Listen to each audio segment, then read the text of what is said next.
sini saya kelompok pertama yang beranggotakan Haruna, Imam Utomo, Zahra Salsabila Amri, dan Fikri Gita Rifat Syamsul yang akan membahas tentang konteks sosial dan perkembangan sosio-emosional.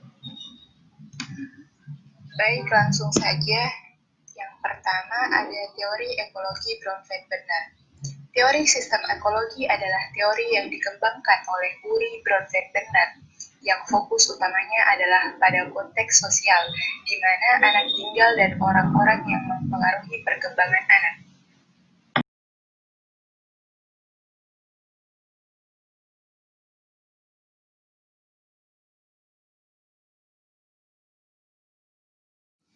Yang kedua ada teori pengembangan lifespan Erikson, melengkapi analisis Bronfenbrenner tentang konteks sosial di mana anak berkembang dan orang-orang yang penting dalam hidup mereka.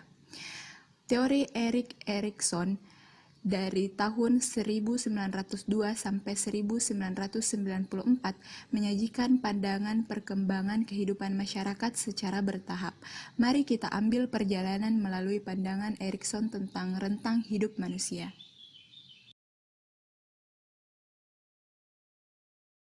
Delapan tahapan perkembangan manusia. Dalam teori Erikson, di tahun 1968, 8 tahapan pembangunan terungkap saat orang menjalani rentang hidup manusia. Setiap tahapan terdiri dari tugas perkembangan yang menghadapkan individu dengan krisis. Bagi Erikson, setiap krisis bukanlah bencana, melainkan titik balik, peningkatan kerentanan, dan peningkatan potensi.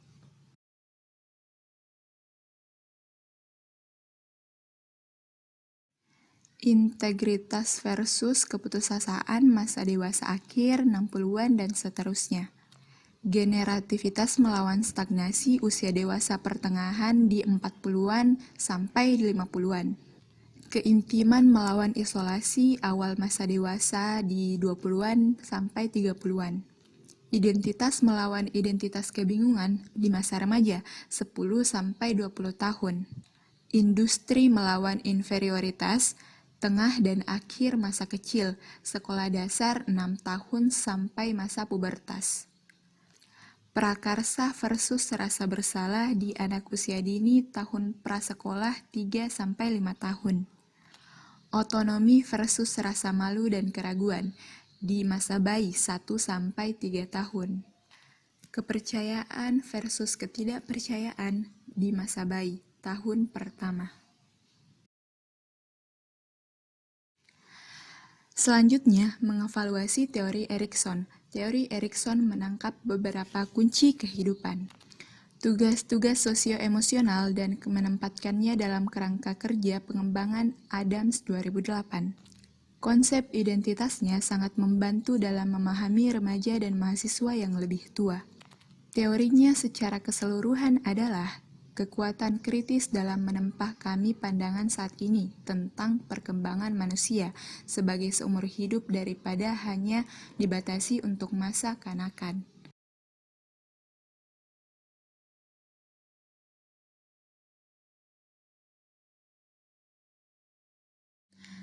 Ada strategi untuk mendidik anak berdasarkan teori Erikson, yaitu yang pertama, ada anak-anak di program pendidikan prasekolah dan anak usia dini harus diberi banyak kebebasan untuk menjelajah dunia mereka.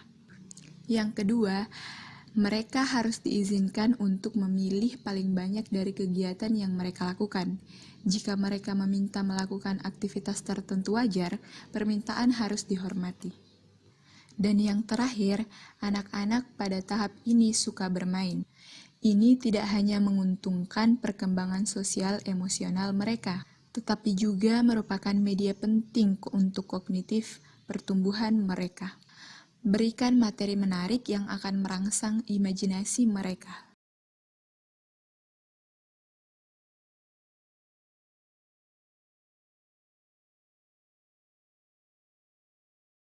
Selanjutnya ada konteks sosial pembangunan. Keluarga Meskipun anak-anak tumbuh dalam keluarga yang beragam, di hampir setiap keluarga orang tua berperan penting dalam mendukung dan memacu prestasi akademik anak dan sikap terhadap sekolah. Keluarga yang berubah dalam masyarakat yang berubah.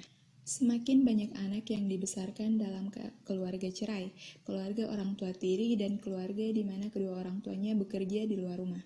Saat perceraian menjadi epidemi, hal yang mengejutkan, jumlah anak telah dibesarkan dalam keluarga dengan orang tua tunggal.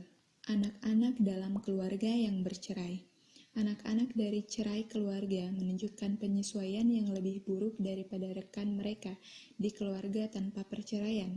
Meskipun begitu, perlu diingat bahwa mayoritas anak dalam keluarga bercerai tidak memiliki masalah penyesuaian yang signifikan. Perhatikan juga bahwa konflik ibu dapat memiliki konsekuensi negatif bagi anak-anak baik dalam konteks perkawinan atau perceraian. Memang banyak masalah yang dialami anak-anak dari rumah tangga yang bercerai, dimulai selama periode pre-divorce, saat orang tua sering dalam konflik aktif satu sama lain.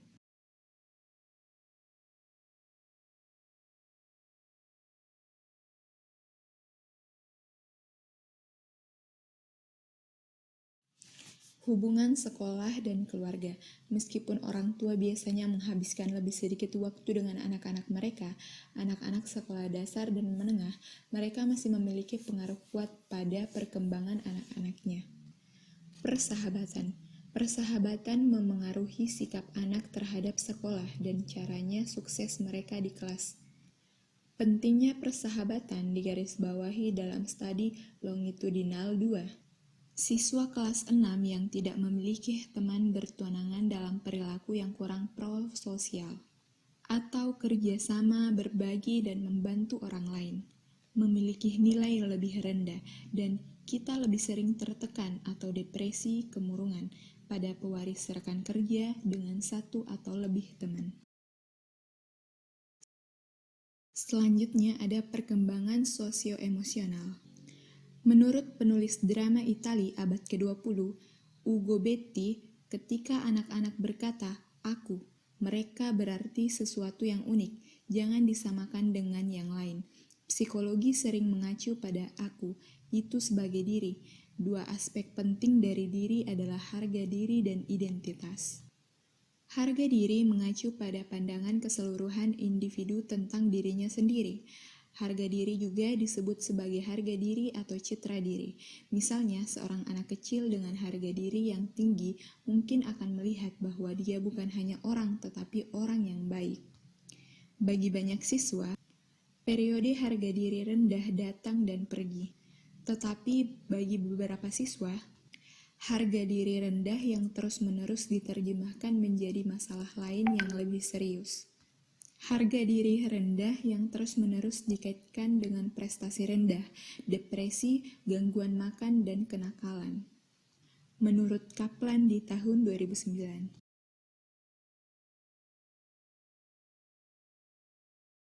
Selanjutnya ada perkembangan identitas. Perbedaan identitas terjadi ketika individu belum mengalami krisis, artinya mereka belum mengeksplorasi alternatif yang berarti, atau membuat komitmen apapun. Tidak hanya mereka ragu-ragu tentang pekerjaan dan ideologis pilihan, tetapi mereka juga cenderung menunjukkan sedikit minat dalam masalah seperti itu. Penyitaan identitas terjadi ketika individu telah membuat komitmen tetapi belum mengalami krisis. Ini terjadi paling sering ketika orang tua menyerahkan menurunkan komitmen kepada remaja mereka, biasanya dengan cara yang otoriter. Moratorium identitas terjadi ketika individu berada di tengah-tengah krisis, tetapi komitmen mereka tidak ada atau hanya didefinisikan secara samar. Pencapaian identitas terjadi ketika individu mengalami krisis dan telah membuat komitmen.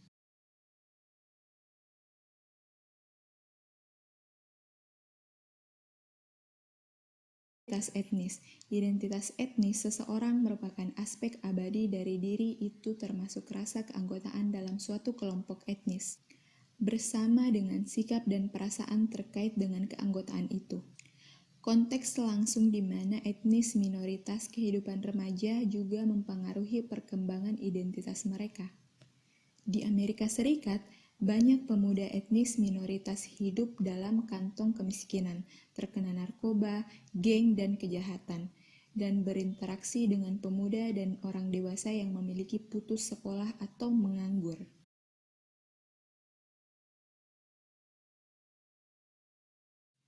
Domain perkembangan moral. Moral seseorang, pembangunan menyangkut aturan dan konvensi tentang keadilan interaksi antar orang. Aturan ini dapat dipelajari 3 domain, kognitif, perilaku, dan emosional.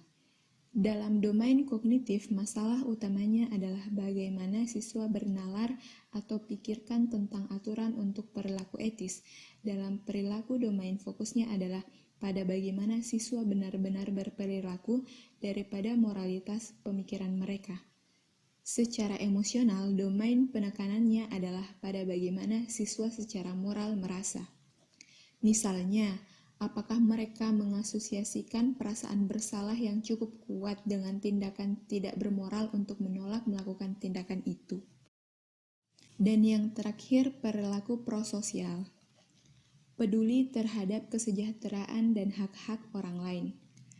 Rasa kepedulian dan empati terhadap mereka dan bertindak dengan cara yang menguntungkan orang lain adalah semua komponen dari perilaku prososial yang melibatkan penyebaran kepentingan pribadi yang sempit dan menghargai perspektif orang lain.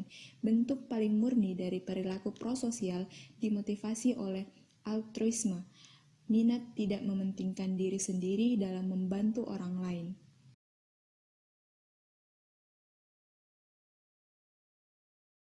Baiklah, sekian paparan materi dari kami kelompok 1, kurang dan lebihnya mohon dimaafkan. Jika ada yang ingin bertanya, silahkan mengetik di kolom komentar. Wabillahi taufiq wal hidayah. Wassalamualaikum warahmatullahi wabarakatuh.